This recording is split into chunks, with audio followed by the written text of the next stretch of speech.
warahmatullahi wabarakatuh. Kami dari kelompok 4 yang beranggotakan 1. Saputri Apriyanti dengan NIM 2101100096, 2. Salsabila Rida Lukiana dengan NIM 2101100097, 3. Marsanda Mutiara Putri dengan NIM 2101100101, 4. Nadia Salsabila Pramadani dengan NIM 2101100102, 5. Ubaidillah Dikmanggara dengan NIM 2101100103, 6. Anissa Hasna Mutiah dengan NIM 2101100129, 7. Burhanuddin Margono Aji dengan NIM 2101100130. Kami dari kelompok 4 akan mempresentasikan materi tentang perkembangan resiliensi peserta didik. Materi yang pertama akan dibacakan oleh Marsanda Mutiara Putri. Waktu dan tempat saya persilahkan. Yang pertama, pengertian resiliensi. Istilah resiliensi diadopsi sebagai ganti dari istilah sebelumnya yang telah digunakan oleh para peneliti untuk menggambarkan fenomena seperti invulnerable atau kekebalan, invisible atau ketangguhan, dan juga heady kekuatan. Karena dalam proses menjadi resilient tercakup pengenalan perasaan sakit, perjuangan, dan penderitaan. Menurut Henderson dan juga Meisten tahun 2003. Menurut Irkin dan Hoffman tahun 1991 dalam Henderson dan Meisten merumuskan definisi tentang resiliensi yang secara khusus ditunjukkan pada siswa dan pendidik yang berisikan elemen-elemen pembangunan resiliensi di sekolah, yaitu the capacity to spring back, rebound, successfully adapt, and the face of adversity.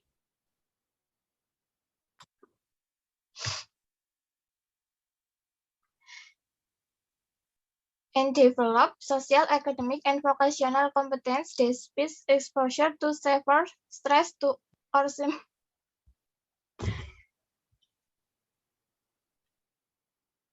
Dari beberapa definisi di atas dapat dipahami bahwa resiliensi dimiliki seseorang, kelompok, atau masyarakat yang memungkinkannya. Yang pertama ada daya lentur, ketahanan. Adalah kemampuan atau kapasitas insani untuk menghadapi, mencegah, meminimalkan, dan bahkan menghilangkan dampak-dampak yang merugikan dari kondisi yang tidak menyenangkan atau mengubah kondisi kehidupan yang menyengsarakan menjadi suatu hal yang wajar untuk diatasi. Menurut Amy Werner tahun 2003, sejumlah ahli tingkah laku menggunakan istilah resiliensi untuk menggambarkan 3 fenomena.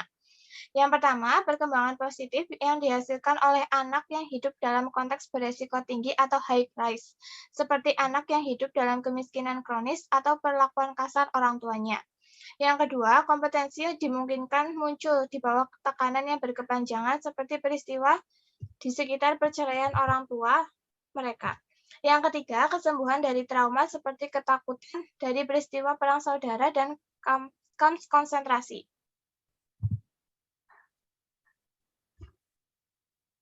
Kemudian ciri-ciri dan faktor-faktor resiliensi. Menurut Bernard tahun 1991 misalnya, seorang yang resilient biasanya memiliki 4 sifat-sifat umum, yaitu yang pertama ada social competence atau kompetensi sosial, yaitu kemampuan untuk memunculkan respon yang positif dari orang lain, dalam artian mengadakan hubungan-hubungan yang positif dengan orang dewasa dan teman sebaya. Yang kedua ada problem solving skill atau metacognition, keterampilan pemecahan pengendalian diri sendiri dan memanfaatkan akal sehatnya untuk mencari bantuan dari orang lain. Yang ketiga ada autonomi, yaitu suatu kesadaran tentang identitas diri sendiri dan kemampuan untuk bertindak secara independen serta melakukan pengontrolan terhadap lingkungan. Yang keempat ada a sense of purpose and future atau kesadaran akan tujuan dan masa depan, yaitu kesadaran akan tujuan-tujuan, aspirasi pendidikan, ketekunan, pengharapan, dan kesadaran akan suatu masa depan yang cemerlang.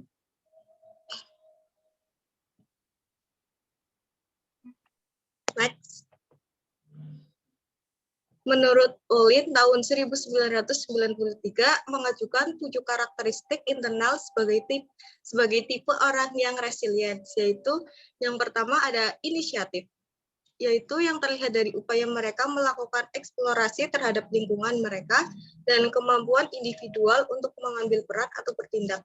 Yang kedua ada independen, yang terlihat dari kemampuan seseorang menghindar atau menjauhkan diri dari keadaan yang tidak menyenangkan dan otonomi dalam bertindak. Yang ketiga ada insight atau berwawasan, yang terlihat dari kesadaran kritis seseorang terhadap kesalahan atau penyimpangan yang terjadi dalam lingkungan atau bagi orang dewasa, ditujukan dengan perkembangan persepsi tentang apa yang salah dan menganalisis mengapa ia salah. Yang keempat ada relationship atau hubungan, yang terlihat dari upaya seseorang menjalin hubungan dengan orang lain. Yang kelima ada humor, yang terlihat dari kemampuan seseorang mengungkapkan perasaan humor di tengah situasi yang menegangkan atau mencairkan suasana kebekuan. Yang keenam ada kreativitas, yang ditunjukkan melalui permainan-permainan kreatif dan pengungkapan diri. Yang ketujuh, morality atau moralitas, yang ditunjukkan dengan pertimbangan seseorang tentang baik dan buruk, mendahulukan kepentingan orang lain, dan bertindak dengan integritas. Selanjutnya, Henderson dan Milstein 2003 menyebutkan 12 karakteristik internal resiliensi, yaitu 1. Kesediaan diri untuk melayani orang lain. 2. Menggunakan keterampilan-keterampilan hidup, mencakup keterampilan mengambil keputusan yang baik, tegas, keterampilan mengontrol impuls, dan problem solving. 3. Sosiabilitas, kemampuan untuk menjadi seorang teman, kemampuan untuk membentuk hubungan-hubungan yang positif. 4. Memiliki perasaan humor. 5. Fokus kontrol internal. 6. Otonomi independen. 7. Memiliki pandangan yang positif terhadap masa depan. 8. Fleksibilitas. 9. Memiliki kapasitas untuk terus belajar. 10. Motivasi diri. 11. Kompetensi personal. 12. Memiliki harga diri dan percaya diri. Lanjut.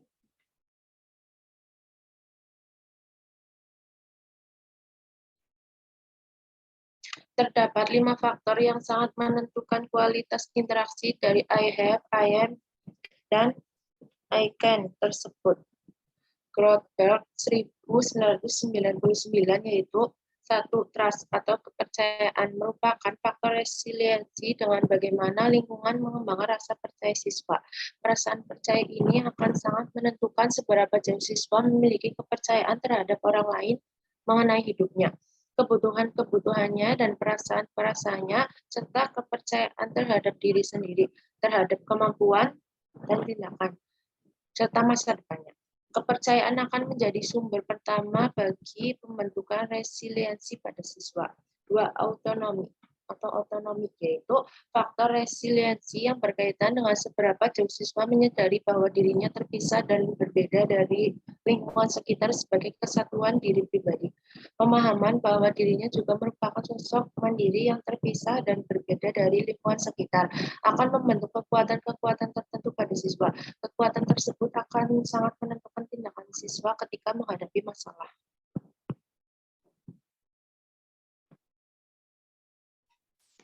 Yang ketiga, inisiatif. Inisiatif yaitu faktor ketiga pembentuk resiliensi yang berperan dalam penumbuhan minat siswa melakukan sesuatu hal yang baru. Inisiatif juga berperan dalam mempengaruhi siswa mengikuti berbagai macam aktivitas atau menjadi bagian dari suatu kelompok. Dengan inisiatif, siswa menghadapi kenyataan bahwa dunia adalah lingkungan dari berbagai macam aktivitas, di mana ia dapat mengambil bagian untuk berperan aktif dari setiap aktivitas yang ada. Yang keempat, industri. Industri yaitu faktor resiliensi yang berhubungan dengan pengembangan keterampilan-keterampilan berkaitan dengan aktivitas rumah, sekolah, dan sosialisasi. Melalui keterampilan-keterampilan tersebut, siswa akan mampu mencapai penguasaan prestasi baik di rumah, sekolah, maupun di lingkungan sosial. Yang kelima, identitas. Identitas yaitu faktor resiliensi yang berkaitan dengan pengembangan pemahaman siswa akan dirinya sendiri, baik kondisi fisik maupun psikologisnya. Identitas membantu siswa mendefinisikan dirinya dan mempengaruhi self-image-nya. Identitas ini diperkuat melalui hubungan dengan faktor-faktor resiliensi lainnya. Lanjut. Upaya pengembangan resiliensi peserta didik dan implikasinya terhadap pendidikan. Henderson dan Wilson 2003 mengintrodusir 6 tahap strategi atau 6-step strategi yang disebutkan dengan istilah The Resilience Wheel. Roda resiliensi. Tahap pengembangan resiliensi siswa di sekolah tersebut adalah sebagai berikut. Tahap pertama, increase bonding. Tahap dalam membangun resiliensi siswa di sekolah adalah dengan memperkuat hubungan-hubungan atau relationship. Tahap ini meliputi peningkatan hubungan di antara individu dan pribadi sosial. Hal ini penting karena fakta menunjukkan bahwa siswa yang memiliki relasi atau keterkaitan yang positif jauh lebih mampu menghindari perilaku beresiko dibandingkan dengan siswa yang tidak memiliki keterkaitan. Bila siswa dapat bergaul dengan baik, biasanya mereka juga menunjukkan perilaku dan sikap yang positif dan saling membantu. Mereka juga saling memberikan dorongan untuk belajar, saling memberikan saran, dan saling tolong-menolong.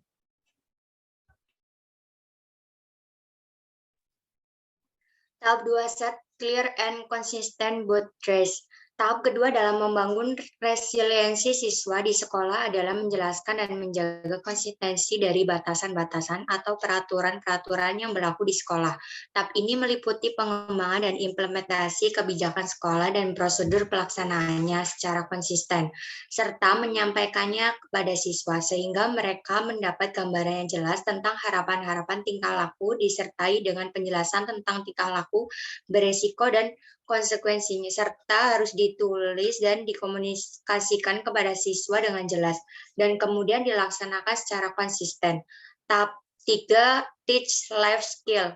Tahap ketiga pembangunan resiliensi siswa di sekolah adalah mengajarkan keterampilan-keterampilan hidup yang meliputi kerjasama, resolusi konflik secara sehat, resistensi, keterampilan berkomunikasi, keterampilan memecahkan masalah, dan pengambilan keputusan, serta manajemen stres yang sehat.